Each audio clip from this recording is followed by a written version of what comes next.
दोस्तों वीडियो पसंद आए तो लाइक कीजिए, अपने दोस्तों के साथ शेयर कीजिए, चैनल को जरूर सब्सक्राइब कीजिए और घंटी का निशान दबाना ना भूलें। इंफॉर्मेशन मेरे पास आई, जो भी मैंने पहले बताई, उन इंफॉर्मेशन के आधार पर मैंने जो देखा है उसके हिसाब से जो आपकी समस्याएं हैं मैंने जो कैलकुलेट की हैं, आपकी कुल 18 समस्याएं हैं।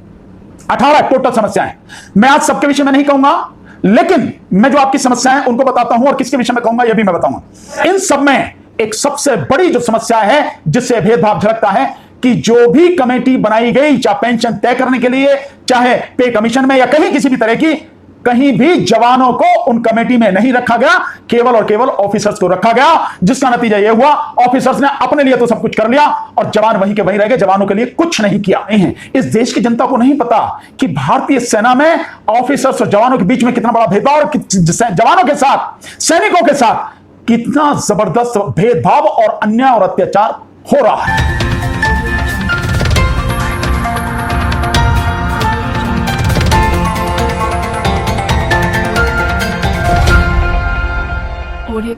सभी मेरे फौजी मित्रों को जो वर्तमान में सेना में सेवा कर रहे हैं, ड्यूटी पर हैं और जो पेंशन पर आ चुके हैं, सभी को जय हिंद। जो पिछला वीडियो हमने बनाया था, आप सब लोगों ने उस बहुत अच्छी तरह से उसको सराहा है। 95% से ज्यादा लोगों ने उसकी प्रशंसा की है। मैं आपको सल्यूट करता हूं मेरे फौजी मित्रों कि एक बात, एक दिक्कत, एक परेशानी जिसके विषय में मैंने आवाज उठाई, आपने उसको इतनी अच्छी तरह से सराहा है, उसकी भूरी भूरी प्रशंसा की। लाखों मेरे फौजी भाई उसको देख चुके हैं और उन्हीं फौजी भाइयों में से कई साथियों के बड़े अच्छे अच्छे कमेंट आए हैं। कई मुझसे नाराज भी दिखे हैं, ज्यादा नहीं, कुछ नाराज भी दिखे हैं। कुछ का कहना है कि ये और नेताजी आ गए हैं, ये कौन से नए नेताजी हैं, ये राजनीति करने आ गए, अपनी राजनीतिक रोटियां सेकने आ गए हैं। एक साथी कहते हैं कि मैं आपको जानता हूं कि किस तरह की जातिवादी राजनीति आप करते हैं। ऐसे भी कुछ साथियों के कमेंट, आपके सभी के कमेंट सिर माथे पर। जो ये समझते हैं कि मैं राजनीति कर रहा हूं, उनके भी कमेंट सिर माथे पर। जो प्रशंसा कर रहे हैं, उनके भी कमेंट सिर माथे पर। जिन्होंने मुझे गाइड किया है, जिन्होंने मुझे सूचनाएं दी हैं, उनका भी जो प्रयास है वो भी सर माथे पर। 2-3 चीजें मैं साथियों आपसे कहना चाहूंगा।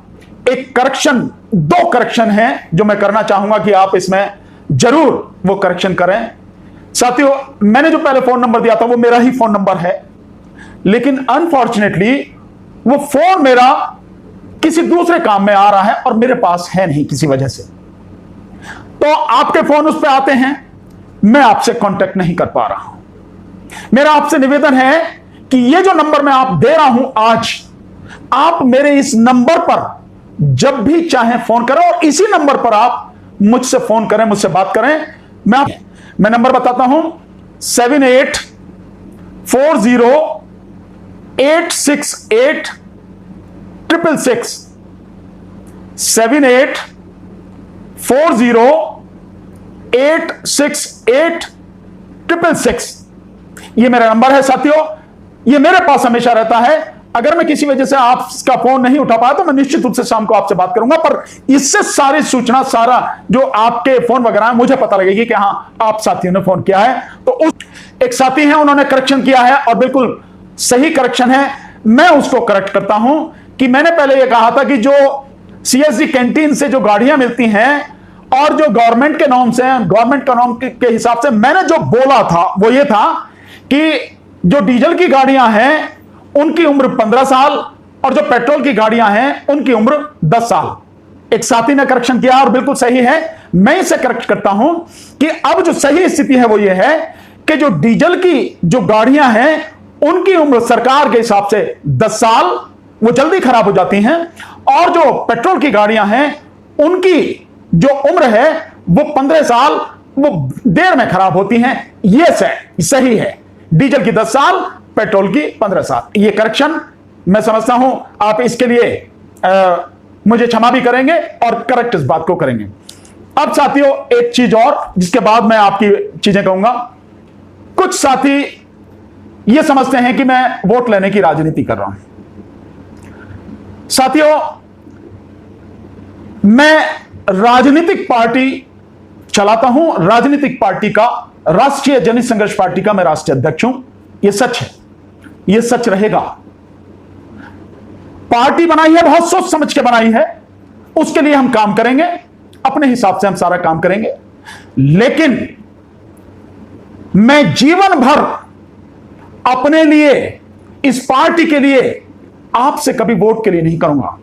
मेरे फौजी भाई इस बात को नोट करें, मेरे फौजी मित्र जितने भी हैं, मैं आपसे व्यक्तिगत रूप से अपने लिए और अपनी पार्टी के लिए कभी वोट के लिए नहीं कहूंगा। ध्यान रखें। देखे होंगे आपने पॉलिटिशियन, झूठे पॉलिटिशियन देखे हैं, जैसे आपके साथ में धोखा जिन जिन्होंने किया है, कह के भी आपको नहीं दिया, आप सब देख रहे हैं। एक को नहीं, सबको देखा है आपने। पर हम भी राजनीति में हैं, आने वाला वक्त हमें भी बताएगा, दिखाएगा, आपको सामने सिद्ध करेगा। कभी भी जीवन में अपने लिए व्यक्तिगत आपसे किसी तरह की मदद नहीं मांगूंगा, किसी तरह की अपने लिए वोट नहीं मांगूंगा, न ही अपनी पार्टी राष्ट्रीय जनहित संघर्ष पार्टी के लिए आपसे वोट देने के लिए नहीं कहूंगा। राजनीति करते हैं, करते रहेंगे, जरूर करेंगे, क्योंकि आप नहीं समझते, मैं समझता हूं कि राजनीति के बिना कुछ नहीं है। ये जो आप लड़ाई सारी लड़ रहे हैं, ये राजनीति से ही हल होगी, राजनीति के बिना हल नहीं होगी। आप किससे डिमांड कर रहे हैं? प्रधानमंत्री से, राष्ट्रपति से? कौन है वो? राजनीतिज्ञ। किस पार्टी से डिमांड कर रहे हैं? वो पार्टी से जिससे भी बात कर रहे हैं, वो पार्टी से जुड़े हुए जो लोग क्या है, वो राजनीतिज्ञ हैं। तो राजनीति के बिना आपकी समस्या का समाधान नहीं है। आपकी समस्या का समाधान राजनीति से ही होगा। और मैं इसीलिए आपसे तब भी कहा था कि राजनीति को समझना जरूरी है, बाहर नहीं बैठना है, राजनीति में अंदर आके, राजनीति में घुस के अपनी लड़ाई को लड़ना है, अपने भाइयों के हक को दिलवाना है। बिना इसके संभव नहीं है। बाहर बैठे, आप बैठे रहिए, कोई नहीं सुनता। यहां तो सब सारी की चीजें ऐसी बट्टे खाने में, खत्ते में जाती हैं, कोई फर्क नहीं पड़ता। यह स्थिति है। तो मैं आपसे ये कहूंगा, राजनीति करो, खुल के करो, तरीके से करो, और ऐसे करो ताकि आपको, आपके सारे भाइयों को, मेरे सभी फौजी मित्रों को, जवानों को न्याय मिल सके। अब दूसरी बात साथियों, मैं आपके साथ में इसलिए हूं क्योंकि मेरा एक व्यवहार है कि जिसके साथ अन्याय होता है मैं उसके साथ खड़ा होता हूं। जिसके साथ अन्याय और अत्याचार हो रहा है मैं उसी का सहयोगी हूं, मैं खड़ा हूं। और क्योंकि मैं जानता हूं कि इस देश के जो सैनिक हैं, जो जवान हैं, उनके साथ घोर अन्याय और अत्याचार हो रहा है, मैं इसलिए आपके साथ में खड़ा हूं और खड़ा रहूंगा जीवन की अंतिम सांस तक। आप मुझे छोड़ के चले जाओ, धोखा देके चले जाओ, मैं आपको छोड़ के जाने वाला नहीं हूं। जब तक आपकी लड़ाई आप जीत नहीं जाएंगे, मैं आपके साथ कंधे से कंधा मिलाकर, कदम से कदम मिलाकर चलता रहूंगा और पूरी मजबूती के साथ खड़ा हूं। आपसे वोट नहीं चाहिए मुझे, मैं वोट के लिए नहीं आया, वोट नहीं मांगा आपसे। अब मैं उस बात पे आता हूं जो आपकी दिक्कतें हैं। मैं धन्यवाद देता हूं, जो भी इंफॉर्मेशन मेरे पास आई, जो भी मैंने पहले बताई, उन इंफॉर्मेशन के आधार पर मैंने जो देखा है उसके हिसाब से जो आपकी समस्याएं हैं, मैंने जो कैलकुलेट की हैं, आपकी कुल 18 समस्याएं हैं। 18 टोटल समस्याएं। मैं आज सबके विषय में नहीं कहूंगा, लेकिन मैं जो आपकी समस्याएं हैं उनको बताता हूं, और किसके विषय में कहूंगा यह भी मैं बताऊंगा। आपकी सबसे पहली समस्या है OROP, one rank one pension. दूसरी है सर्विस पेंशन। तीसरी है विडो पेंशन। चौथी है डिसेबिलिटी पेंशन। पांचवी है 7th पे कमीशन ने जिस तरह का भेदभाव किया, 7th पे कमीशन, जिसमें मल्टीप्लाई फैक्टर हैं 2.81 वाले। आपका छठी समस्या है MSP की, यानी मिलिट्री पे सर्विस जो है आपकी। सातवीं है CSD कैंटीन, और CSD कैंटीन में भी 3 समस्याएं हैं मेन रूप से। नंबर 1, जो गाड़ी मिलती है ऑफिसर्स को और आपको, उनमें जो भेदभाव है। जो राशन मिलता है उनमें जो भेदभाव है। और जो कैंटीन, CSD कैंटीन का प्रॉफिट होता है, उस प्रॉफिट को कहां लगाना चाहिए और कहां लगाया जा रहा है, ये जो आपकी दिक्कत है, ये 3 समस्याएं हैं ये। Number 8, security agencies. जो सिक्योरिटी एजेंसीज आप कहते हैं कि वो ऑफिसर्स को मिलती, जवानों को नहीं मिलती, ये एक आपकी बड़ी वैलिड समस्या है, सिक्योरिटी एजेंसीज। नंबर 9, ECHS, यानी जो ECHS की है आपकी, ये जो हेल्थ स्कीम है, ये health scheme, ex serviceman contributory health scheme, ये एक आपकी समस्या है जो इसमें भ्रष्टाचार है, जो भेदभाव है। एक है आपकी बटमैन यानी हेल्पर की जो समस्या है। नंबर 11, जो मेडल मिलते हैं वो मेडल क्यों अधिकारियों को ही ज्यादा मिलते हैं, फौजियों को, सैनिकों को क्यों नहीं मिलते हैं, इसमें जो भेदभाव है। नंबर 12, एजीआई यानी आर्मी ग्रुप इंश्योरेंस जो है, एक ये आपकी समस्या है। नंबर 13, जो 1965 और 1971 की जो जंग हुई थी पाकिस्तान के साथ, उसमें जो भारतीय सैनिक पाकिस्तान के कब्जे में है, पाकिस्तान की जेलों में है, सरकार की तरफ से उनकी रिहाई के लिए कोई काम अभी तक नहीं किया गया। यह एक आपकी बड़ी वैलिड समस्या है। एक है जो रिजर्व पेंशनर हैं, उनकी जो 62 के युद्ध वगैरह में आ गए थे और उनकी जो पेंशन है जो, वो भी एक आपकी समस्या है। एक है आपकी ऑनरेरी रैंक पेंशनर, यह भी एक आपकी समस्या है। एक और नई समस्या है जिसमें हो रहा है कि उसकी रैंक किस तरह के होने चाहिए, सेना के कोई ऑफिसर्स की बनाई गई है, कमेटी वगैरह बनाई जा रही है किस तरह से। NFU यानी नॉन फंक्शनल अपग्रेड, यानी ऑफिसर्स को 3 ग्रेड का प्रमोशन अगर वो मेजर रैंक तक भी है तो उसे कैसे दे दिया जाता है, और लेफ्टिनेंट कर्नल के रैंक का उसको जो है वो मिलता है, जो प्रमोशन है वो मिल जाता है, वो ग्रेड उसको मिल जाता है और आपको नहीं मिलता, किस तरह की वो चीजें हैं। तो NFU जो है एक ये भी आपकी समस्या है जिसके विषय में। एक है आपका DA, आपका महंगाई भत्ता रोका गया है। महंगाई भत्ता क्यों आपको नहीं दिया गया, जब इतनी महंगाई है तो क्यों नहीं दिया जाता, वो क्यों रोका गया बिना पूछे बिना बताए। एक है, और एक है साथियों जो भ्रष्टाचार है, सेना में जो भ्रष्टाचार है वो भर्ती में है, वो ECHS में है, वो कैंटीन में है, वो सेना के लिए जो इक्विपमेंट्स खरीदे जाते हैं उनमें है, और जो बटमैन वाला भ्रष्टाचार है वो। ये जो मैंने सारी चीजें देखी हैं, जो इंफॉर्मेशन, जो मटेरियल मुझे सप्लाई किया गया आपके साथियों ने, विशेषकर मिस्टर कपिल जी ने, उसके आधार पर, और जितना मैं जानता हूं जो मैंने सारी चीजें हैं, ये 18 समस्याएं आपकी हैं और मैं मानता हूं ये आपकी बड़ी जेन्युइन समस्याएं हैं। और इन सब में एक सबसे बड़ी जो समस्या है जिससे भेदभाव झलकता है कि जो भी कमेटी बनाई गई, चाहे पेंशन तय करने के लिए, चाहे पे कमीशन में या कहीं किसी भी तरह की, कहीं भी जवानों को उन कमेटी में नहीं रखा गया, केवल और केवल ऑफिसर्स को रखा गया, जिसका नतीजा यह हुआ ऑफिसर्स ने अपने लिए तो सब कुछ कर लिया और जवान वहीं के वहीं रह गए, जवानों के लिए कुछ नहीं किया। और जवान आज भी इस तरह से, मैं ये कहूं कि बड़ी अजीब सी स्थिति है, इतनी भयानक, इतनी गुलामी की जिंदगी, इतनी कठिन जिंदगी जी रहे हैं जिसका अंदाजा नहीं है। इस देश की जनता को नहीं पता कि भारतीय सेना में ऑफिसर्स और जवानों के बीच में कितना बड़ा भेदभाव, और जवानों के साथ, सैनिकों के साथ कितना जबरदस्त भेदभाव और अन्याय और अत्याचार हो रहा है। यह जनता को पता होना चाहिए कि सेना की क्या स्थिति है। जनता को कुछ मालूम ही नहीं है, तो अगर मालूम नहीं है तो वो क्या कहेगी, कैसे आपके साथ आएगी, कैसे खड़ी होगी। ये जो सारी की सारी चीजें हैं, मेरा यही प्रयास है कि जनता को ये सारी चीजें पता लगे, उसी के लिए मैं कोशिश कर रहा हूं। तो आपके जो साथ है, अब मैं इसमें से आज आपके सामने जो मैं बाकी पॉइंट जो बाद में लूंगा, लेकिन आज इस वीडियो में मैं 4 पॉइंट आपके साथ डिस्कस करूंगा जिनमें बड़ा जबरदस्त भेदभाव है। मैंने भी कुछ कैलकुलेट किया, आपने भी कैलकुलेट करके भेजा, वही मैं आपके सामने सारी चीजें रखूंगा। Number 1 OROP, number 2 service pension, number 3 विधवा पेंशन, नंबर 4 डिसेबिलिटी पेंशन, और नंबर 5 7th पे कमीशन। आज केवल इन्हीं 5 विषयों पर बात हम करेंगे। अब मैं आता हूं OROP, 1 रैंक 1 पेंशन। साथियों, जो मुझे आपने इंफॉर्मेशन भेजी है, मैं पूरी तरह आपसे सहमत हूं कि OROP ये बेसिकली जवानों के लिए था, ऑफिसर्स के लिए नहीं था।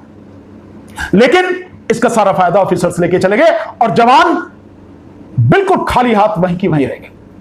ये जो OROP है, आपने बिल्कुल सही कहा, जवानों के लिए इसलिए है ये OROP कि जवान जो भर्ती होता है 18 साल की उम्र में भर्ती होता है और लगभग 35 साल की उम्र में उसे फौज से कमीशन दे दिया जाता है, फौज से छुट्टी दे दी जाती है, वो फौज छोड़ के उसको भेज दिया जाता है घर।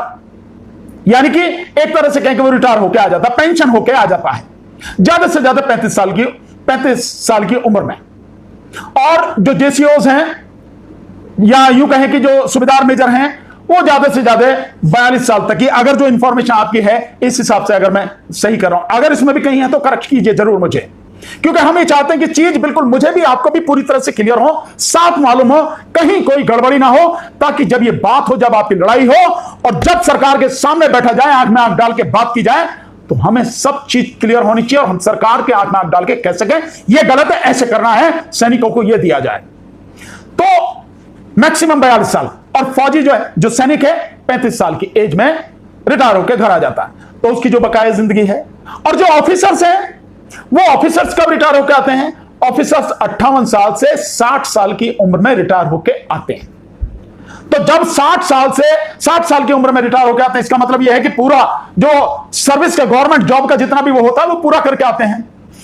अब जो आपकी एक्सप्लेनेशन है, मैं उसके हिसाब से आपको कह रहा हूं। जो सैनिक है, जब वो 35 साल की उम्र में आता है रिटायर होके, मानो उसकी शादी जो है 22, 23, 24 साल में हो गई, 25 साल में उसका बच्चा हो गया, तो जब 35 साल में आएगा उसका बच्चा 10 साल का होता है।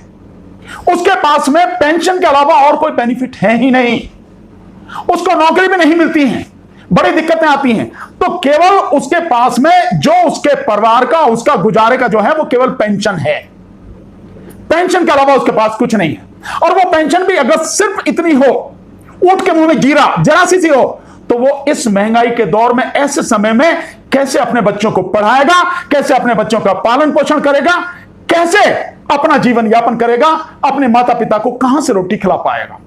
इसलिए वो जो पेंशन है, वो ओपी यानी one rank one pension, basically मैं आपसे पूरी तरह सहमत हूं, वो जवानों की है, ऑफिसर्स की नहीं है। खैर कोई बात नहीं, ऑफिसर्स को मिल गई, ऑफिसर्स को मिल गई, मैं मानता हूं इस पर दिक्कत नहीं हमें करनी चाहिए। लेकिन जिस अनुपात में ऑफिसर्स को मिली है, उसी अनुपात में, उसी परसेंटेज में वो सारे के सारे सैनिकों को, जो हमारे फौजी भाई हैं, जवान हैं, उनको भी मिलनी चाहिए वन रैंक वन पेंशन। क्यों?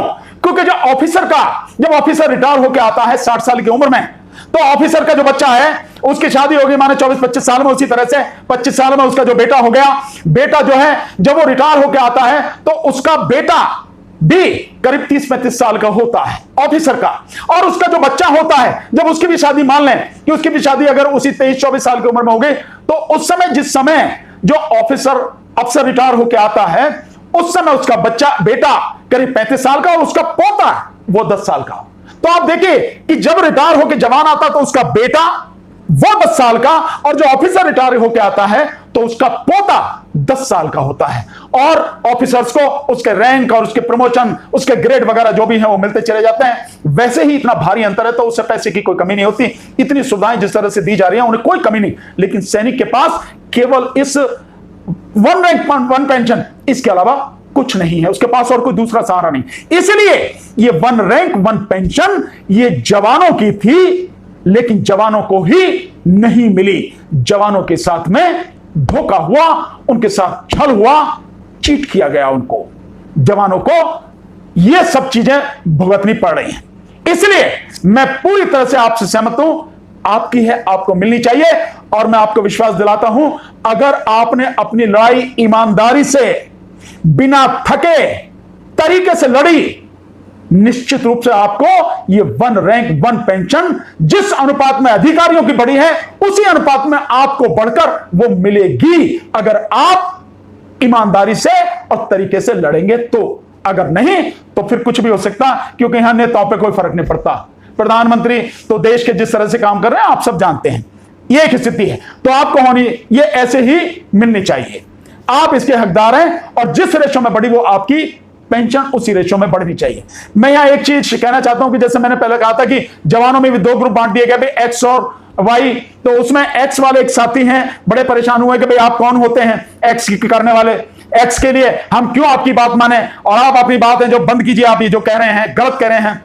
भाई मैंने आपकी पेंशन कम करने की बात नहीं कही, मेरा कहना सिंपल यह है कि अगर एक रैंक और एक पेंशन का फॉर्मूला है और आपको माना ज्यादा मिल रहे हैं, नीचे वाले को भी या जिसको कम मिल रहा है उसी को भी, आपका जब रैंक 1 है तो उसको भी अगर आपके बराबर पेंशन मिल जाए तो दिक्कत क्या है। मैंने ये नहीं कहा कहीं पूरे उसमें कि आपकी पेंशन काट के कम कर दी जाए, मेरा सिंपल सा कहना है कि 1 रैंक 1 पेंशन तो दोनों की बराबर होनी चाहिए, और अगर आपकी ज्यादा है तो नीचे वालों की भी ज्यादा कर दी जाए। क्या दिक्कत है? कम किसी के भी करने की जरूरत नहीं है, लेकिन जिनकी कम है उनकी बढ़ा दी जाए और बराबर मिला दी जाए, उसमें कहां दिक्कत है? ये मेरा कहना है। मैं कभी किसी के हक को मारने की बात नहीं कहता, कभी कोई गलत बात ना मुझे जरूरत ना मैं कहता। अब एक बात तो मैं सहमत हूं, ओआरओपी आपकी है, आपको मिलेगी, ईमानदारी से लड़ना है, डट के लड़ना है, बिना डर बिना झिझक के लड़ना है और पूरी रणनीति बना के लड़ना है। अभी तक मुझे ऐसा लगा नहीं है आपकी जिस तरह की रणनीति। अब दूसरा आ जाते हैं हम सर्विस पेंशन पर। जो सर्विस पेंशन है, आपकी सर्विस पेंशन, वाकई में आपके साथ में बहुत बड़ा अन्याय हुआ है। देखिए, जो मेरे पास मुझे डाटा आपने दिए गए हैं, छठे पे कमीशन के बाद में जो आपकी सर्विस पेंशन है, जो सर्विस बेसिक पेंशन इन 2006 यानी 2006 में जो थी, वो अफसर यानी लेफ्टिनेंट कर्नल रैंक का मुझे दिया गया है। इसमें जो बताया गया है, उनकी जो बेसिक पेंशन थी 2006 में, वो थी 14,600, और उनकी जब बेसिक पेंशन ओआरओपी की बात हुई, वो हुई 33,225, यानी कितनी बढ़ी? वो बढ़ी 227.57, यानी 227.57%। अगर हम गुना में कहें तो 2.25 गुना से ज्यादा उनकी पेंशन में बढ़ोतरी कर दी गई ओआरओपी के समय में, जब उन्हें दी गई 2015-16 में, 2015-16 में जो दी गई, इतनी बढ़ा दी गई। और जो जवान हैं, जो नायक रैंक इनकी जो दे रखी है, उनको जो बेसिक पेंशन मिलती थी 2006 में, वो मिलती थी 4,046 और इनको जो बढ़ाया गया, इनका मात्र जो बढ़ा के दिया गया ओआरओपी में, वो केवल 177.21% बढ़ाकर दिया गया, यानी 177.21%, यानी लगभग 2.25 गुना बढ़ाई गई। आप देखिए कि उनकी 2.25 गुने से भी ज्यादा है, और आपकी जवानों की 2.25 गुना। केवल जब आप बढ़ा रहे हैं, क्या क्राइटेरिया रख रहे हैं? बढ़ाने के बाद जवान की क्या हो गई? जो जवान की जो पेंशन हो गई ओआरओपी के बाद में 7,170, पर जितनी अगर जो ऑफिसर्स की बढ़ाई गई 2.25 गुना से ज्यादा है, अगर उतनी ही बढ़ाई जाती तो जवानों की पेंशन होती, बेसिक पेंशन ओआरओपी के बाद में 9,207 रुपए, यानी कि 2,163 रुपए उनके बढ़ जाते, 2,163। अब इसका फर्क आगे क्या पड़ा है कि जब 7th पे कमीशन में आए, तो 7th पे कमीशन में जो फैक्टर जिससे गुणा की गई, उसमें भी अंतर रखा गया। उसमें क्या था? जो ऑफिसर्स के लिए था 2.71 रखा गया और जवानों के लिए 2.57 रखा गया। मेरा एक बहुत सीधा सा, एक आम व्यक्ति भी अगर पूछेगा, और मैं आपके माध्यम से सरकार से पूछना चाहता हूं, या 7th पे कमीशन में जो लोग थे वो सारे के सारे, मैं उनसे जानना चाहता हूं कि अगर आपने 227.57% ऑफिसर्स की बेसिक पेंशन बढ़ाई, तो आपने इतनी ही जवानों की क्यों नहीं बढ़ाई? आखिर बढ़ाने का क्या क्राइटेरिया था? क्या महंगाई की वजह से बढ़ाई गई? क्या कुछ और परिस्थितियां जिनकी वजह से बढ़ाई गई? अगर वो और परिस्थितियां हैं, यह महंगाई थी, तो महंगाई जितनी अधिकारी के लिए बढ़ी, उतनी ही जवान के लिए भी बढ़ी। और ऑफिसर की तो वैसे भी तनख्वाह जाता है, तो दिक्कत जवान के सामने ज्यादा है। तो जितनी परसेंट आप ऑफिसर की बढ़ा रहे हो, उतनी ही आपको जवान की बढ़ानी चाहिए। अगर इस तरह से होती, और 7th पे कमीशन में जिस तरह से फैक्टर जिससे गुणा करना था, ऑफिसर्स के लिए 2.71%, 2.71 और जवानों के लिए 2.57। अगर ये आपने 2.71 रखा, तो जवानों के लिए भी क्यों नहीं रखा 2.71? इसमें अंतर क्या था? फिर वही बात कि क्या यह महंगाई की वजह से था, किन परिस्थितियों की वजह से था? तो जो परिस्थितियां ऑफिसर के लिए थी, वो तो जवान के लिए भी थी ना। जवान के लिए तो कम नहीं थी ना परिस्थितियां, तो आपने उसका कम क्यों करा? उसका भी क्यों नहीं बढ़ाया? ये जेन्युइन आपकी चीज है। अगर ये सब होता कि जितनी 227.57% ऑफिसर्स की बढ़ी और 2.71 ऑफिसर्स की, यही सब रेशो रहता, तो आज के समय में जो जवान है, उस जवान को जो पे मिल रही है, वो पेंशन उसको मिल रही है 7th पे कमीशन के बाद, वो मिल रही है 18,427। जबकि ईमानदारी से अगर जिस रेशो में ऑफिसर्स की बढ़ी, जिनको मिल रहे हैं 90,040, जवानों की भी बढ़ती, तो जवानों को मिलते 951, यानी कि लगभग 6,500 रुपए जवानों की पेंशन में बढ़ जाते। न्याय तो यही है ना कि अगर कोई परसेंटेज आप बढ़ा रहे हो तो परसेंटेज सभी पे बराबर समान रूप से लागू होगी। तो यह अन्याय है सरकार ने जो किया है। सरकार को अपने इस अन्याय को खत्म करना पड़ेगा और जवानों को ईमानदारी से जो उनका हक बनता है, जो सर्विस पेंशन उनकी बनती है, उसी हिसाब से वो देनी पड़ेगी। आप नहीं बता सकते कि कैसे, अगर महंगाई बढ़ती है तो सबके लिए बढ़ती है ना, वही सारा एक क्राइटेरिया है। आप एक ही पैमाना सबके लिए क्यों नहीं रखेंगे? आपके जो वेतन में है पहले ही वैसे अंतर है, तो वो बाकी जब आप बढ़ाएंगे वही रेशियो रखना पड़ेगा। यही प्रिंसिपल ऑफ नेचुरल जस्टिस है। नैसर्गिक न्याय जिसे बोलते हैं वो यही है। कुदरत का कानून, कुदरत का न्याय वो यही है कि जो परसेंटेज वहां बढ़ रही वहां आप बढ़ाएंगे। ठीक इसी तरह से अब मैं आता हूं आपकी जो विधवा पेंशन है। विधवा पेंशन में भी बहुत जबरदस्त आपके साथ में अन्याय हुआ है साथियों। मैं समझ रहा हूं, ये सारी चीजें समझने की कोशिश कर रहा हूं। धीरे धीरे आपके साथ कंधे से कंधा मिलाकर लड़ेंगे और जीतेंगे। विधवा पेंशन में आप देखिए कि विधवा पेंशन जो अफसर की जो विधवा है, लेफ्टिनेंट कर्नल रैंक इसमें बताया हुआ, वो 2006 में था 5,880, जिसमें इन्होंने ओआरओपी के बाद बढ़ोतरी की 339.03% की, यानी लगभग 3.5 गुना, लगभग थोड़ी सी कम 3.5 गुना से इतनी बढ़ा दी। तो वो पेंशन बढ़ के हो गई 5,880 से बढ़ के हो गई 19,935। लेकिन इसी अनुपात में इन्होंने जवानों की नहीं बढ़ाई। जवानों की किस अनुपात में बढ़ाई? जवानों की मात्र प्रतिशत 122.91%, 122.91% केवल जवानों की बढ़ाई। और जवानों की जो मिलती थी उन्हें 3500 मिलते थे, वो बढ़ के मात्र कितने हो गए?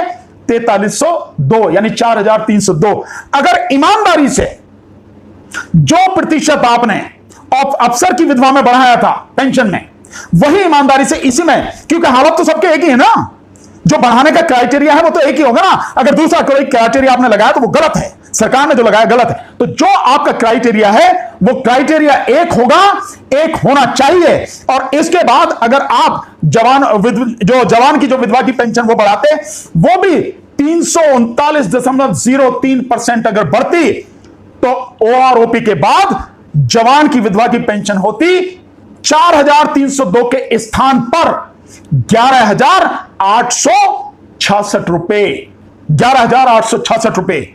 और जो फिर आगे 7th पे कमीशन में फैक्टर जोड़ा गया, वो फैक्टर 2.7%, 2.71 का, जिसे मल्टीप्लाई किया गया ऑफिसर्स के लिए, तो ऑफिसर की जो विधवा है उसकी बेसिक पेंशन हो गई अब 54,024 रुपए, और जवान की उसमें भी कम 2.57, फिर उसी तरह जो सर्विस पेंशन की तरह, तो उसकी रह गई इस समय जो उसे मिल रही है वो 11,057, जबकि ईमानदारी से होना यह चाहिए था कि 2.71 का जो फैक्टर है मल्टीप्लाई करने का, वो जवानों को भी मिलना चाहिए था।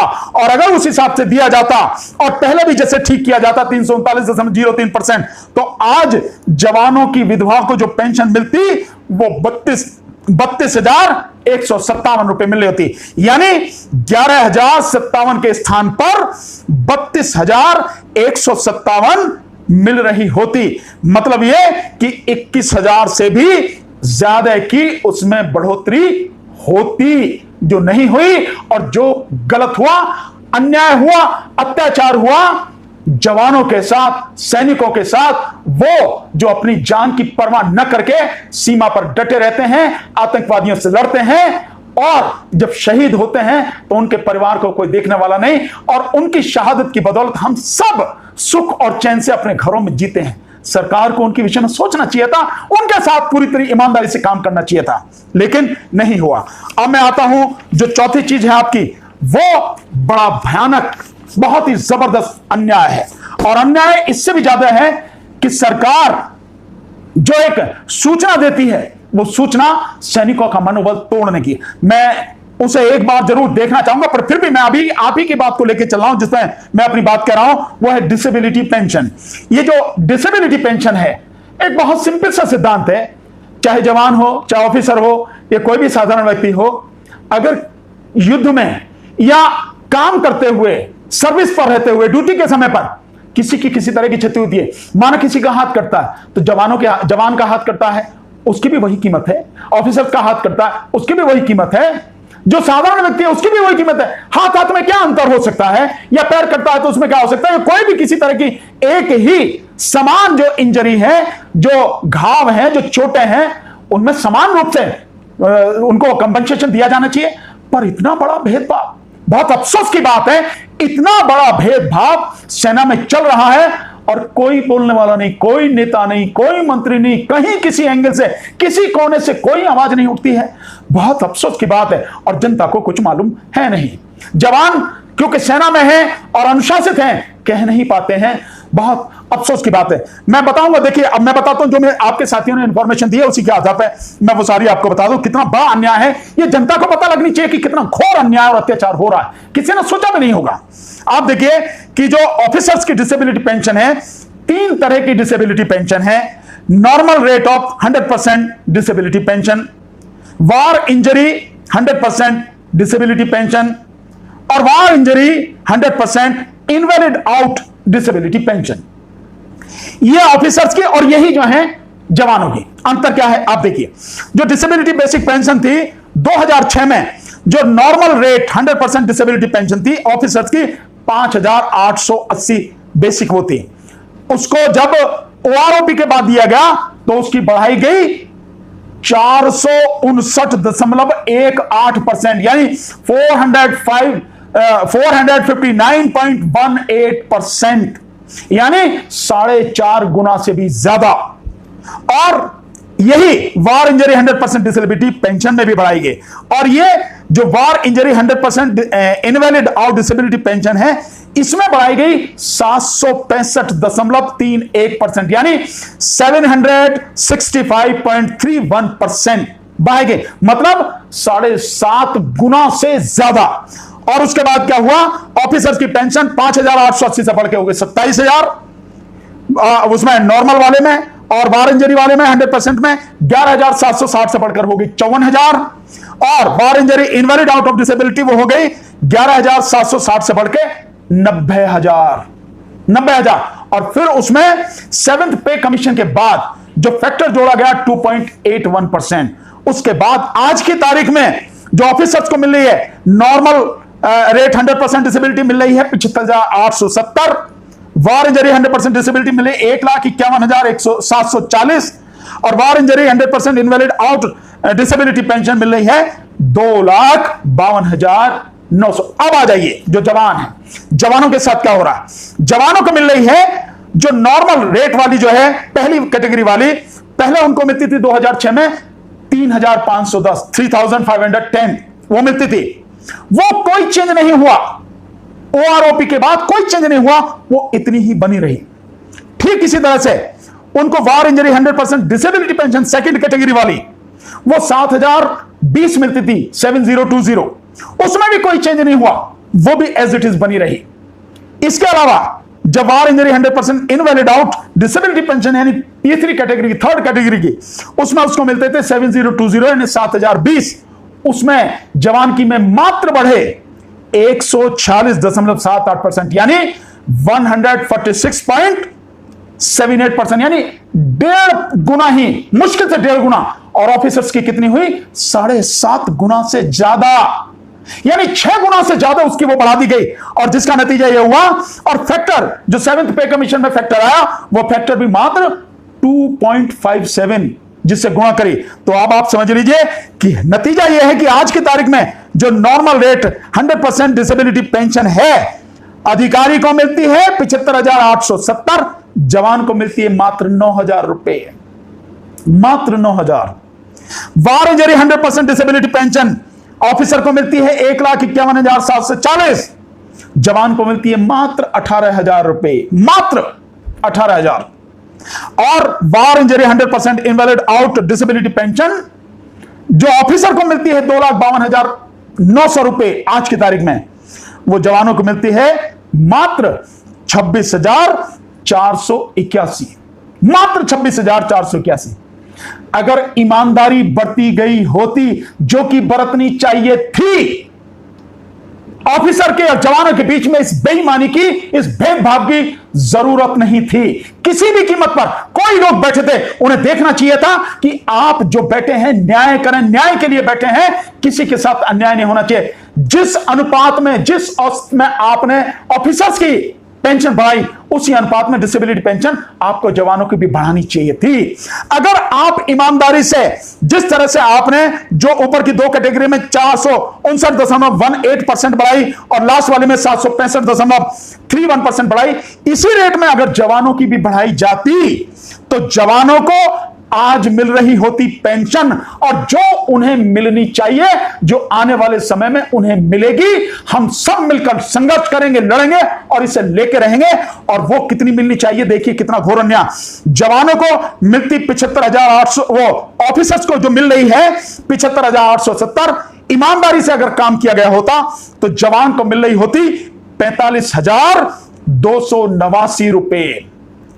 फर्स्ट कैटेगरी में जो है normal rate of 100% disability pension, और दूसरी जो वॉर इंजरी 100% डिसेबिलिटी पेंशन है, वो जो अधिकारियों को मिल रही है 1,51,740, आज ईमानदारी से अगर दी गई होती जवानों को तो जवानों को मिलती 18,000 के स्थान पर 90,578।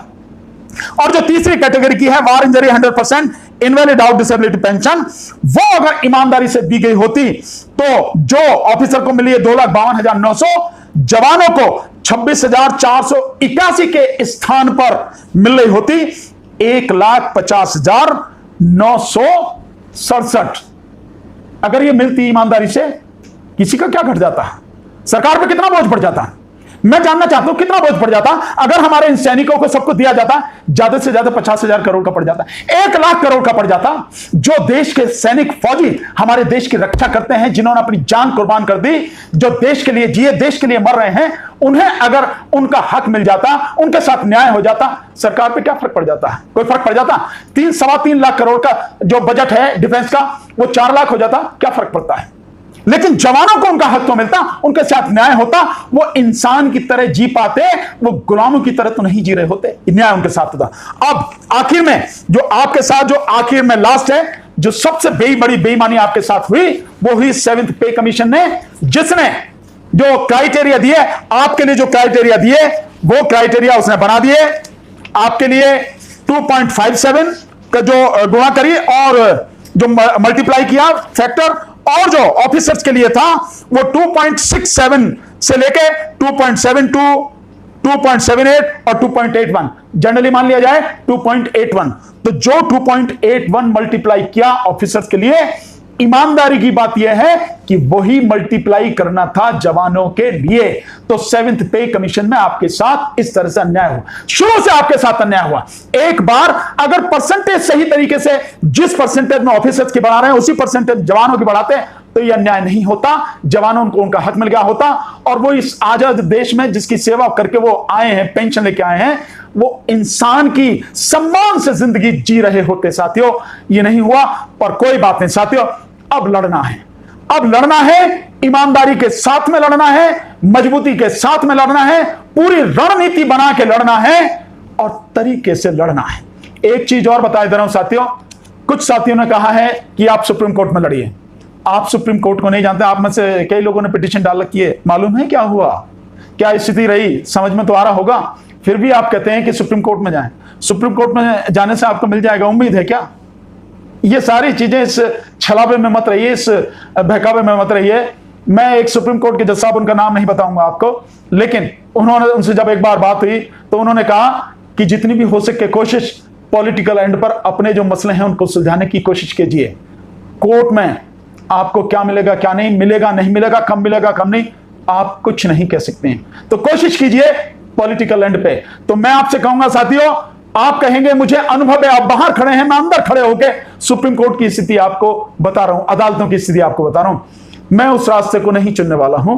मेरा रास्ता सीधा है कि जो कर सकते हैं, जो करने वाले हैं, जिनके हाथ में अधिकार है, वही करेंगे, उन्हीं से हम करवाएंगे, उन्हीं से लेकर रहेंगे।